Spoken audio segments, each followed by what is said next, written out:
그대여, 뭐가 불안한가? 삶이 어려운 이유는 닥쳐오는 모든 것이 불확실하기 때문이다. 그런데 인생의 아이러니가 그렇게 불안한 삶에서 우리는 자꾸만 확실한 계산을 하고 싶어 한다는 것이다. 정신과 의사로 주식 투자의 성공의 그 분야의 책도 집필한 알렉산더 엘더라는 사람이 있다. 그의 책에는 이런 문장이 나온다. 훌륭한 정신의학과 훌륭한 트레이딩 사이에는 공통된 한 가지 중요한 원칙이 있다. 현실에 초점을 맞추고 세상을 있는 그대로 본다는 것이다. 건강하게 살기 위해서는 눈을 똑바로 뜨고 살아야 한다. 훌륭한 투자가가 되려면 눈을 크게 뜨고 현실의 추세와 변화의 흐름을 인지해야 하며 쓸데없는 자책이나 허황된 꿈의 시간과 에너지를 낭비하지 말아야 한다. 그런데 참 이게 쉽지가 않다. 너나 할 것 없이 현재 이 시점의 나를 보는 게 아니라 과거의 나, 미래의 나를 상상하며 자책감과 후회, 불안감에 사로잡혀 살아가는 경우가 더 많기 때문이다. 패닉이란 무엇인가? 일어나지 않은 상상 속의 공포에 자신을 몰아넣는 감정이다. 죽음이든 병이든 경제적 패망이든 자신이 두려워하는 것으로 말이다. 그런 의미에서 주식도 인간관계도 불안이라는 감정을 먹고 산다고 볼 수 있다. 인간관계도 마찬가지다. 얼마 전 대학생들을 대상으로 설문조사를 실시했는데 가장 걱정하고 불안해하는 것이 우리가 일반적으로 생각하는 취업이나 학점이 아닌 인간관계였다고 한다. 인간관계 중에서도 첫 번째는 연애와 친구고 그 다음이 가족관계였다. 사랑하면 이 사랑이 변하지 않을까 걱정하고 남들이 나를 좋아해주지 않으면 어쩌나 하는 걱정들까지 이래저래 인간은 늘 불안 속에서 살아간다. 그런 의미에서 가장 건강한 관계는 우정이 아닐까 생각한다. 좋은 친구는 언제 만나도 편안하다. 애인은 만나면 좋지만 마냥 편하지는 않다. 상대가 나를 어떻게 평가할지, 오늘 나를 괜찮다고 생각할지 걱정이 많기 때문이다.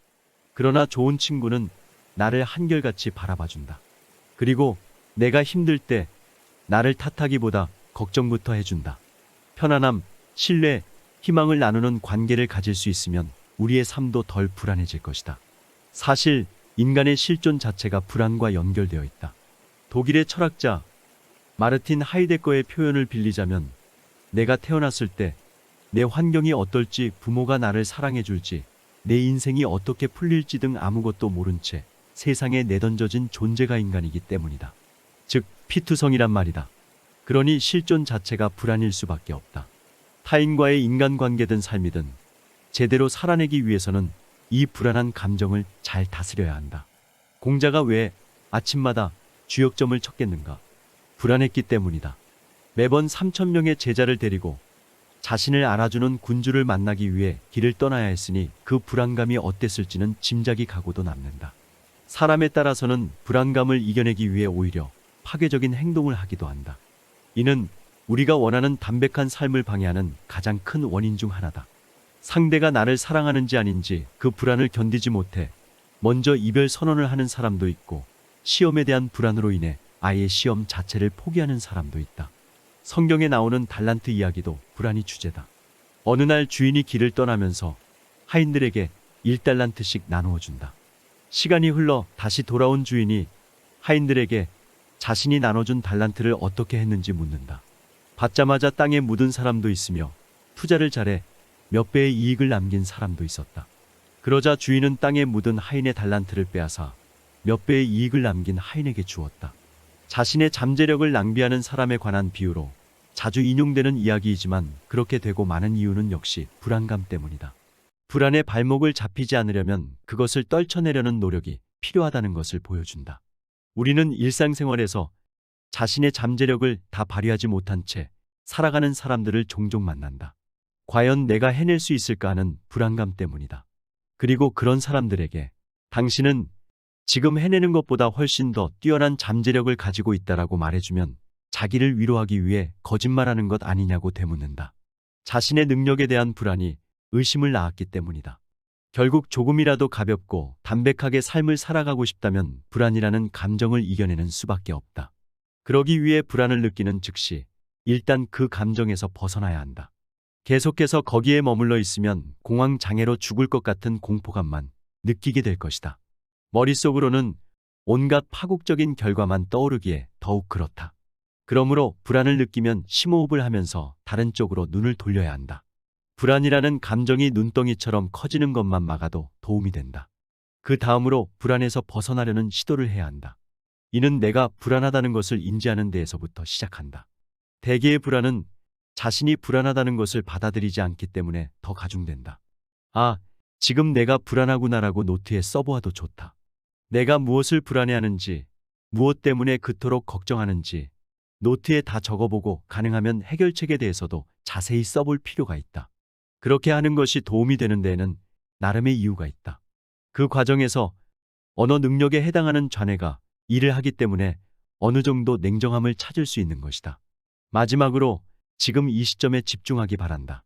인류의 가장 오래된 서사시라고 하는 길가메시에는 죽지 않을 방법을 찾아온 세상을 다니는 사람이 주인공으로 등장한다. 그런 그에게 누군가 다음과 같은 요지의 말을 전한다.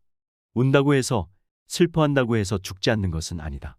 그냥 집으로 돌아가 친구들과 재미있게 놀고 맛있는 것을 먹고 의미 있는 일을 하며 살아라.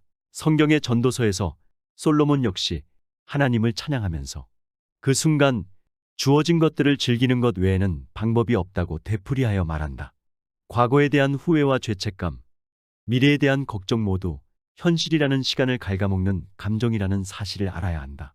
그리고 불안을 이겨내기 위해서는 적극적으로 그에 필요한 일련의 노력을 기울이지 않으면 안 된다. 신체적 건강을 얻기 위해 운동이라는 노력을 하는 것처럼 마음의 부정적 정서를 덜어내는 데에도 적극적인 노력이 필요하다는 뜻이다. 마음은 노력 없이 저절로 치유되리라는 믿음은 틀렸다. 그런 일은 절대로 일어나지 않는다. 내 마음을 위한 노력들이 모여 삶이 가벼워질 때 우리는 비로소 불안과 애매모호함을 견디는 힘을 조금이나마 얻을 수 있다. 덴마크의 실존주의 철학자인 키에르케고르도 이런 말을 한다. 인간이 만일 동물이거나 천사였다면 불안에 빠지는 일은 없을 것이다. 인간은 불안해지는 존재여 그가 지니는 불안이 깊으면 깊을수록 그는 위대하다고 말한다. 즉, 인간은 불안함을 극복할 힘이 내재되어 있다는 말이다. 키에르케고르는 인간이 불안한 이유에 대해 무한한 가능성과 책임이라는 개념을 중심으로 정의하고 있습니다.